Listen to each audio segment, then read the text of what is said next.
clay has settled out on top, because if you remember when we washed it, or when I irrigated it, I basically messed up all the particles in there. And what that solution did that I put in there, because it wasn't just water, it's an SE solution, I don't know exactly what it is, but what it does is it's a deflocculant. So it makes all the clay particles separate, because clay is cohesive. It's a bunch of really, really small particles, smaller than 0.075 nanometers, or micrometers, excuse me. So basically separated them all out so they couldn't stick together anymore. And because I basically irrigated the whole thing, they were up here on top, they have now settled out. So this is my clay line right here at exactly, or almost exactly 5.0. So I'm gonna record that as 5.0 for my clay line. That's gonna go in there first. Now this guy is my weight. Again, standardized weight. It is spacing wise exactly the same space as 10 milliliters from the bottom, this foot, to this ring. So what I'm gonna do is, as I put this in there, very carefully, that's gonna sit, and it's gonna go down to the clay, or the sand line, and stabilize. So I'm going to look at this, and it comes up to 12.8. So it's really subtract 10 from that. I got 2.8. 2.8 is my sand reading.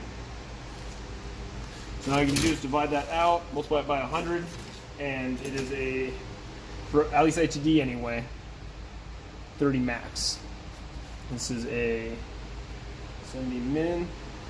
One other thing that I will throw in there right now, just because I'm remembering it, one of the samples that I mixed in to do this wasn't a ITD bag. It was just some other bag that we had that's already ran. So if any of these are out of spec, it's because I mixed two different samples together, and one of them was an ITD bag, one of them wasn't, and we got that 50-50 split. So if it is, great. If it's not, great. It's not a source of error. It's just a material and what these results are.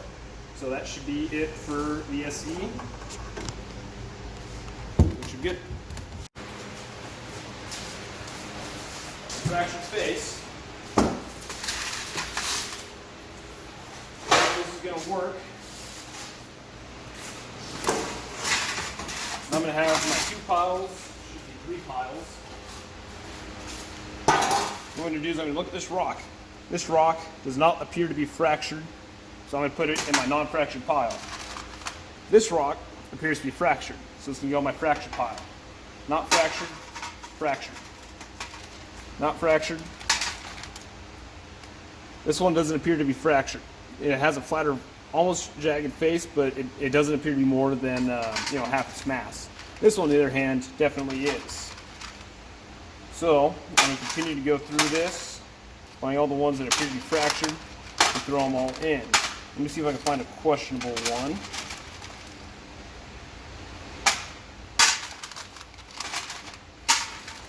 Let's see.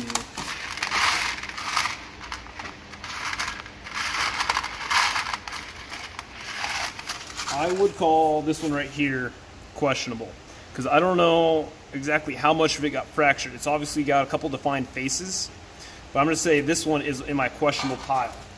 So I'm going to continue to go through this whole thing, try and work it all out. Again, it's just based off of my judgment, and if I'm not sure, it goes in the questionable pile. So I'm going to pause the video until I finish the rest of this. Boop. All right, so now that I've sorted all 3 piles, pause it. Yeah. I have a teared out pan right here.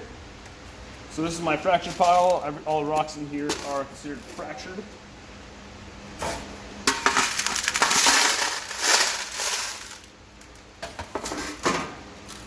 And my fractured amount is 1008.0. I don't need this anymore. Make sure that's still teared out. My questionable pile, all you guys where I wasn't entirely sure, that is 17.7, 17.9, excuse me. Don't need those anymore. And rounded, or sorry, not fractured, non-fractured, is 318.6. And And that is that for fractured fractured face. Done.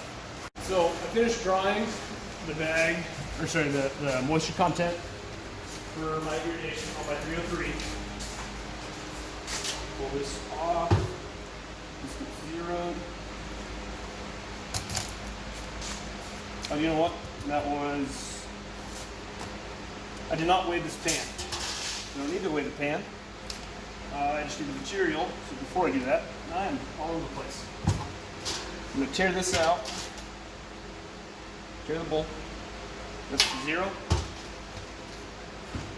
All this in here. So that way I'm only measuring the weight of the solids, not the bowl.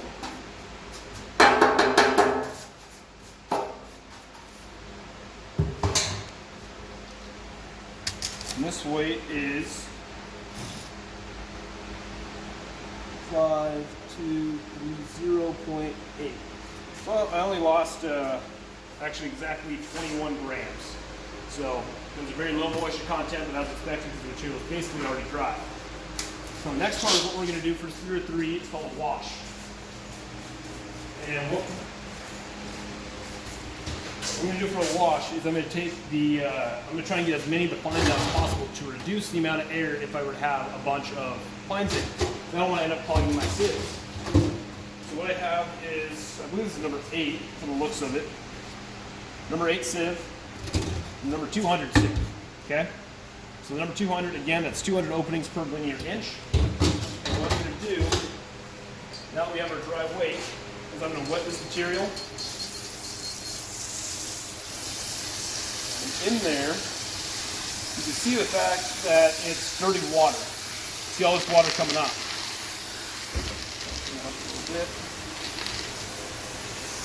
So what I'm going to do is I'm going to wash out all these really fine particles. I'm going to pour it. So the only thing I'm going to lose is my minus 200 material. And that is the clay that's in there. With a really fine silt. I believe it's clay officially, but what I'm going to do is I'm basically just going to stand here, I'm going to wash it, and I'm going to mix it until I get as much of that stuff out as I can. The way that I was originally taught how to do this was wash it until the water looks like it's almost drinkable.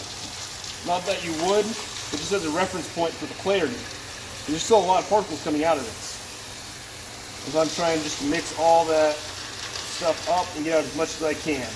Because I knew the dry weight in the first place, I know exactly what this weight was so I can figure out how much I washed out. And then we will still have some in the gradation after the fact. But it won't be as much and it won't clog up my screen. Because that's the real reason we're doing this, to reduce air. On materials where you have less than 5% that would pass the number 200, you do not need to wash it because it's less than 5%. Here, you would have more than that, so I am washing. So I'm going to pause the video until this looks relatively clean, and then we'll start it back up again. Alright, so I've been washing this for just a little while, less than 5 minutes. It's already looking a lot cleaner. If you notice when I pour it, there are some particles coming out of there. So let it settle. That water is pretty clear. Like I said before, the way that I was taught was wash it until the water coming out looks almost drinkable. Not that you would, but you know, clarity standpoint. And that looks pretty close. So I'm going to call that good. In the lab procedure, it's basically just wash the sample. You can briefly explain how to wash it. Basically what I did, and it is in the procedures. If you look at the AASHTO, it is a 40-page procedure. The reason why it's like that is because it's actually a bunch of procedures. The only one that you need to look at, I believe, is the B procedure, method B.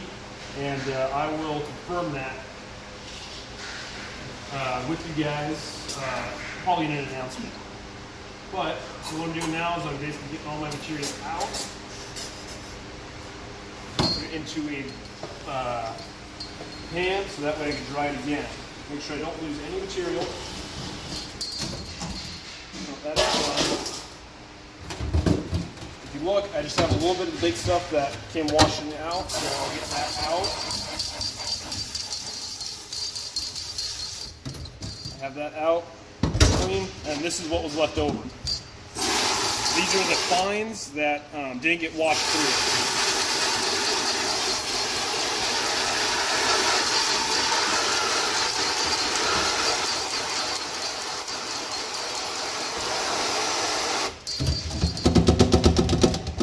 So what I'm going to do is to get the rest of these out.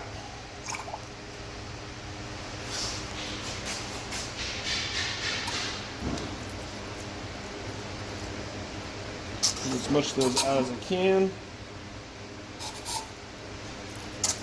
And again, you know, if you guys were to ever go take the whack test, the whack tag for ITD on your aggregate, or for the aggregate tag, this is something that you would have to do.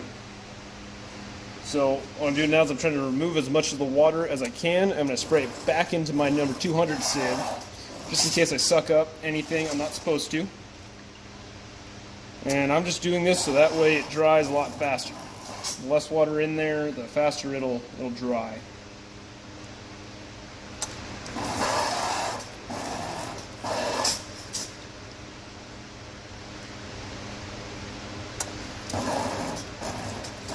So what all I'm going to do, and I'll probably pause it here in a second, is try and get all this water out,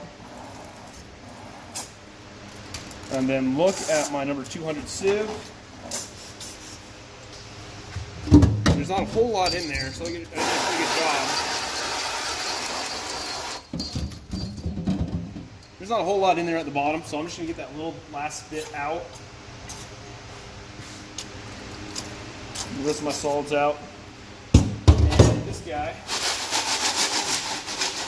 we go back to the burner. And we're going to dry this back to constant mass. Again, I'm not going to make you do the equations. I'm not going to make you do all those calculations because I won't use those numbers.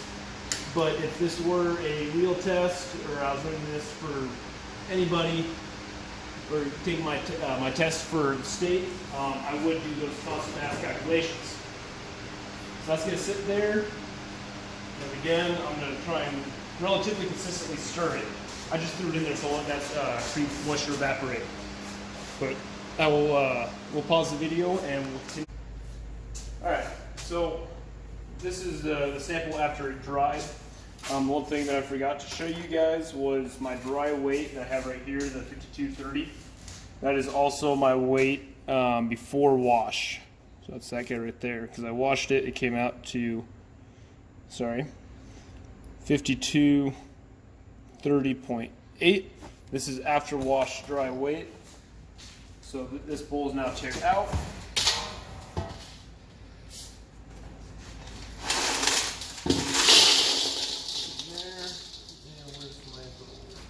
There's one. Oh, the other one went. Oh, yeah, that was before. Make sure everything gets out of here so we have no real air.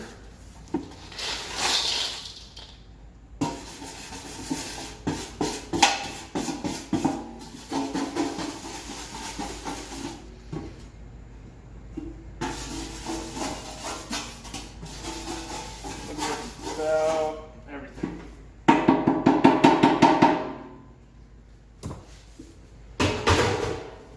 Okay. So now my weight after washing, the minus 200 that I washed out, is about 220 grams. And 5038 point, so that's stabilize 2. Is what I'm going to call it, final answer. So again, the amount of 200 that I washed through has to be added into the total weight of the number 200 that we lost. I goes into the pan. So now what I'm going to do is I'm going to take this whole sample, Go back to